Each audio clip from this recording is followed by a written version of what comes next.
So it's me, Princel again. So, ay maggagawa tayo ng assignment kasi gabing-gabi na 12 p.m. na and 12 a.m. na and gagawa pa ako ng assignment hanggang 2 yata ako matutulog or 1 or 12. So, ito yung tinali ko kanina. Ayan. Isa-isa siya. Ayan. Yung isa, wala. Kasi ayok. Isa lang. Dapat. Maganda siya. It's like from, TikTok. Yun sa TikTok na, comment for link bio, be. Ayun, Kita nyo ba yan? May syringe pa siya. Ayun yung turkin yung dito. O, diba ang galing? Pwede nyo turokin. Ayan, It's a turok-turok. This is a syringe. Ouch. This is a needle. So, gagawa tayo ng assignment na. Tara. Sumano. So, eto. First question. Number 1. Tama or mali ang sasagutin? Check or X. Okay? Maraming hot springs sa Laguna. Tama ba? O hindi? Baka meron. Sa akin, check. So, ilalagay na lang natin check. Masaya na question number 2. Masaya nagsuswimming sa beach sa Batangas. Masaya na mag-swimming sa beach sa Batangas. Tama ba o hindi? Para sa akin, tama siya. So, ayan. Number 3. Positive. Joke lang. Hindi naman to challenge. Number 3. Question number 3. Sariwa ang mga isda sa Cavite. Tama ba o hindi? Sagutin nyo. Ilagay mo sa comment section. Sabihin nyo sa akin kung tama o mali. Sasagutin nyo to and we're gonna have fun with all of my subjects, guys. Pero, ito lang yung subject ko ngayon. So, hindi naman madami. Bukas na lang yung iba. Sa Tuesday kasi, may pasok na kami. May nagtatanong kung saan kami nag-aaral ng tita ko. Grade 3 pa lang tita ko eh. So, ako sa Pintong Gubat, siya rin sa Pintong Gubat. Pero siya kami. Siya grade 3, ako grade 2. Ipil-ipil. And she is guava. So, ba't itong pagtuluyan na natin? So, pwede na dikit yun, guys. Oh! Just kidding. So, next question, number 4. Malinis ang paligid sa Quezon. Palagay nyo ba? Tama or mali? Check or X? Sa inyong isip, tanongin nyo kung kaya nyong basahin or no. So, just nasa isip nyo yan, guys. Nasa isip nyo yan. Okay? Nasa isip. May isip tayo para makaisip ng mga gagawin natin. Ng mga assignment, ng gusto mong gawin. Pero wag naman gala. Tignan na nangyari sa pa ako, guys. So, ayan, ang dami kong peklat. Dito, at saka dito. Kasi, palagi akong gumagala, pero ngayon hindi na akong gumagala kasi baka dumagdag pa ulit yung sugat ko. Napakalala. Sa bacteria. Basta, arikison yata. Hindi ko alam, basta. May mga sugat ako. Yari ako. Mapuputol na sana yung pa ako kay Tito, pero hindi natuloy kasi mabait ako sa kanya.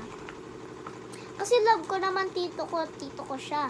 Lahat ng tito ko, 4 sila, magkakapatid. Si Mami, si Tito Renan, si Tito Don, si Tito Moy, 4 sila magkakapatid. So,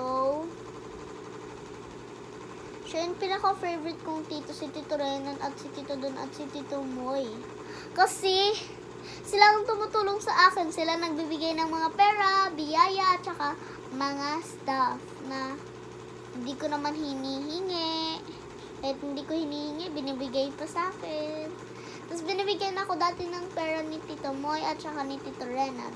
Nung birthday na pinsan ko, binigyan ako ng pera ni Tito Renan kasi ang bait-bait niya. At saka ayaw niya nang iyakin kaya hindi na ako umiiyak. Ayaw ko na umiyak dahil papangit ka lalo sa pag-iyak mo. Tinan mo, pangit na ako. Kung pangit ako, okay lang naman. May mukha pa naman ako. Hindi naman ako may makeup, lipstick lang, minsan lang.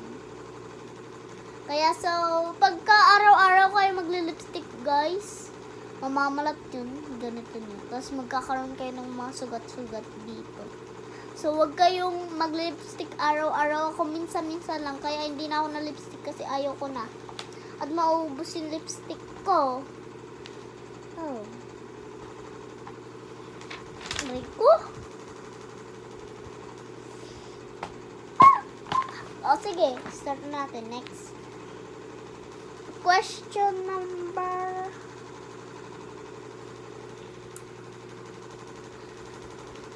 5. Malamig sa ilang bayan ng Rizal. Tama ba o hindi? Sagutin niyo yun. Gamit ang isip niyo. Wala kayo makikita sa ano ko. Gandis. Oh! Wala kayong makikita. Ano si Kenteya and Yabi. Dapat ano na lang eh. Yabi. Yababi. Kasi pangalan ko, Princess.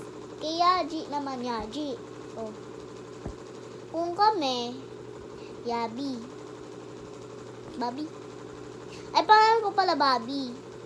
Sa kanya naman, Raji. Kung kami, tawagan namin Babi. Tapos, yung nickname namin, Yabi. Yabi pa rin. Kaso nga lang hindi, walang I. Walang I pala. May I lang. Hindi Y, walang Y. So, tutuloy na natin ito.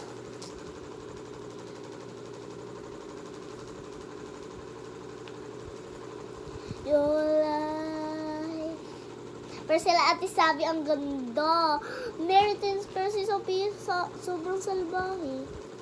Kita niyo naman sa challenge nila, pinagtanggulan ni Yaji si Sophia. Pero prank nila si Ate Sophia na nag-aaway sila. Pero hindi. Prank lang yun. Kasi palagi ni Ate Sophia pinaprank si Sabi para makagante na si Ate Sabi. Ganun. Kasi palagi na lang pinaprank ni Ate Sophia si Sabi. Si Yaji, hindi naman ang pinaprank niya. Kapag tuloyan na natin mo, basta tingnan nyo dyan sa comment link bio ko sa TikTok. Search nyo Mary Twin Sabi and Sophia's Vlog or France and Sophia's Vlog or alam niyo naman yun.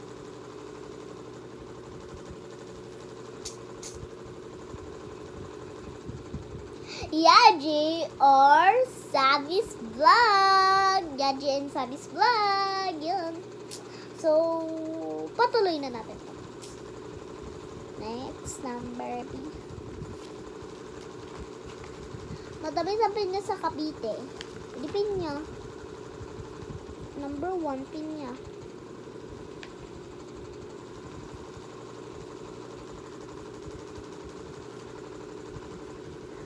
Matatagpo sa Batangas ang mga masasarap na kanin ng lomi at goto.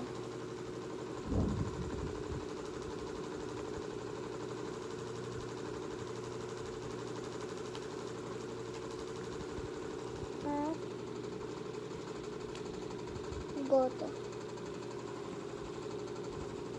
Pag-isipan niyo yan, guys, anong ginamit dito sa mga salita. First is, matamis ang pinya sa Cavite. Next is, matatagpuan sa Batangas ang mga masasarap na kainan ng lomi at goto.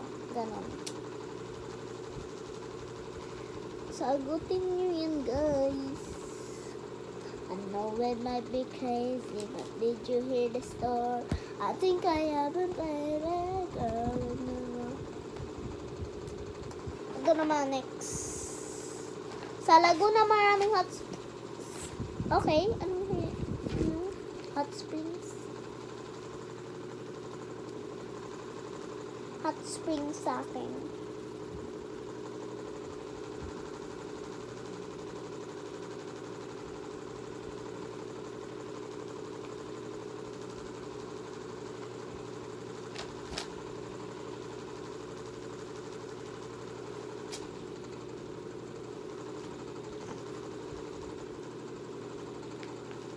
Number 4, may masagana na ani sa Quezon. Ano ginamit? Ano salita?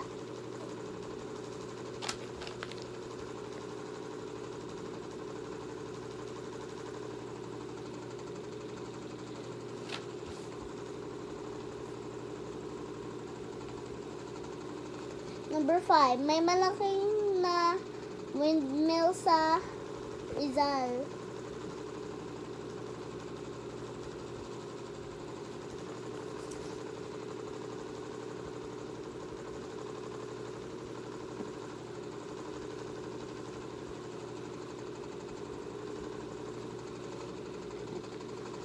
Okay guys, tapos na ako. Ito lang ang vlog ko ngayon. So, bye-bye!